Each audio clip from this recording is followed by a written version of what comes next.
Good evening, folks. Triple Crown here, coming to you from Vancouver, British Columbia. This is a round one, part two summary of the Allies and Italy, and we'll get into what happened. Not some unusual things based on navies, but we'll get into sort of happened. So over here, the FEC just bulked up and built infantry. I'm laughing because that's pretty darn boring. The Anzac here came over and took Celebes, so they grabbed an infantry from Singapore. Over here, the KMT basically centralized their forces here in a big stack. They did counterattack, and they killed the Japanese forces in Guangxi. They lost 4 infantry doing it, and they killed 4 Japanese. Is that a fair trade? I guess time will tell, depending on how many resources the Japanese want to spend fighting in China. The KMT also did go into this territory here of Shantung and basically left a couple blockers out. The CCP grabbed 2 unoccupied territories. Those were both walk-ins. And so we'll see over time what the Japanese, do they want to head north? Do they want to reinforce the Russian flank along the border of Russia and Japan? Or are they going to use their transports and likely go and retake Guangxi from the KMT? The Russians are retreating, at least from the Soviet Far East. They are headed over towards Moscow. They're reinforcing Moscow. Pretty standard Russian open turn. They did take East Poland and Baltic states for an NO bonus of 5. Their economy, they rolled a 16 for their economy, so they've got, with their NO bonus and the 2 territories they captured, I think they've got about over 24 or 23 or $24 next turn to spend. Not bad for turn 2 for the Russians. They did build a couple infantry over here at their factory in Karelia and in Leningrad. So that's what's happening there. Kind of what's a little bit more interesting here, based on the there was a lot of naval battle and naval activity here in the Mediterranean. There was a German destroyer that was sitting here off the coast of Yugoslavia, and the Free French submarine that was sitting there went up and took care of business there, and the Italians sunk the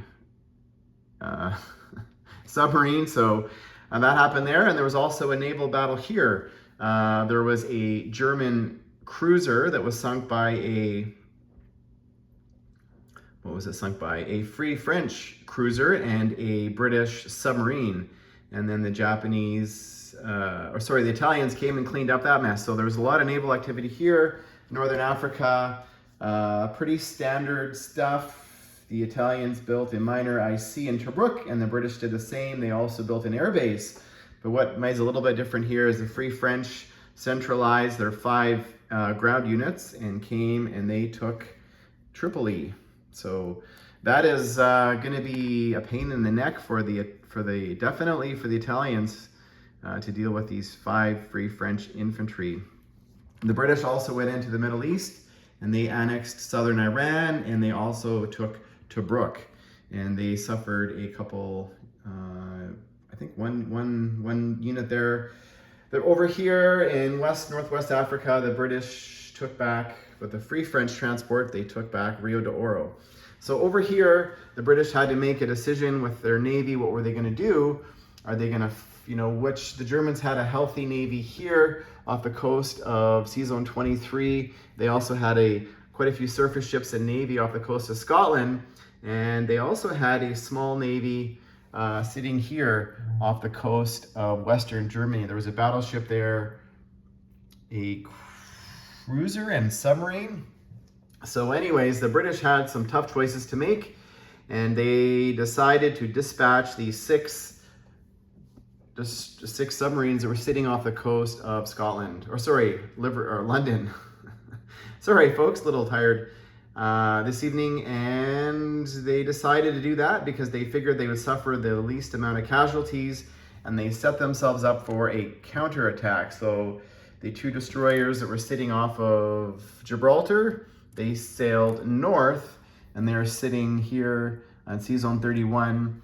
And the British also retreated they built a submarine off of Canada, and they sailed the submarine off of Sea Zone 23 over, and the Canadians also built a destroyer.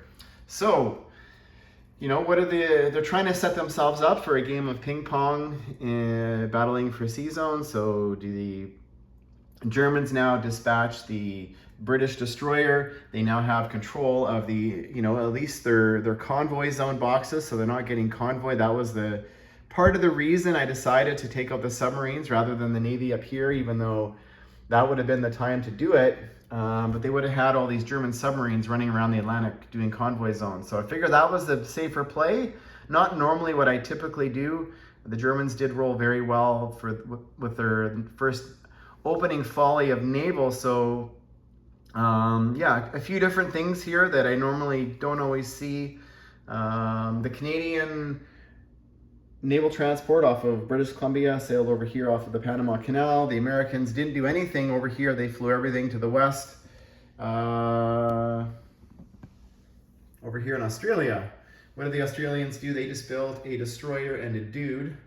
The Americans retreated back to San Francisco based on the potential from the Japanese, you know, attack next turn. They've got 5 submarines, a destroyer, a cruiser, and a fully loaded carrier. And that would have wiped out the American fleet if it had remained sitting off the coast of Hawaii if the Japanese were going to use their sneak attack. So the Americans did lend lease a tank to the KMT. They built a military base in Hawaii, and they brought a couple infantry forward and played it safe. So the Americans also, they rolled, I think it was 19 for their economy. So they have, and they saved a little bit of money as well. So they have over $30 to spend next turn. So these are pretty significant things, and they do impact gameplay, dice rolls and naval rolls and Vichy or Free French territory and naval rolls. So it's kind of interesting because you see how things sort of are slightly different in every game, you know, or the fact that all this naval activity here happened. You know, the Italians they're doing quite well. They did build a destroyer and submarine as well off of Western Turin. So they're sitting there. The Italians are quite healthy. The Italians also took,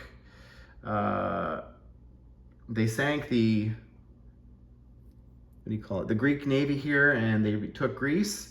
So the Italians are also quite healthy here in the Med. We'll see what happens going into round 2. The Japanese have some decisions to make. The Germans have some decisions to make, and this should be an interesting game. So we'll stay tuned for round 2.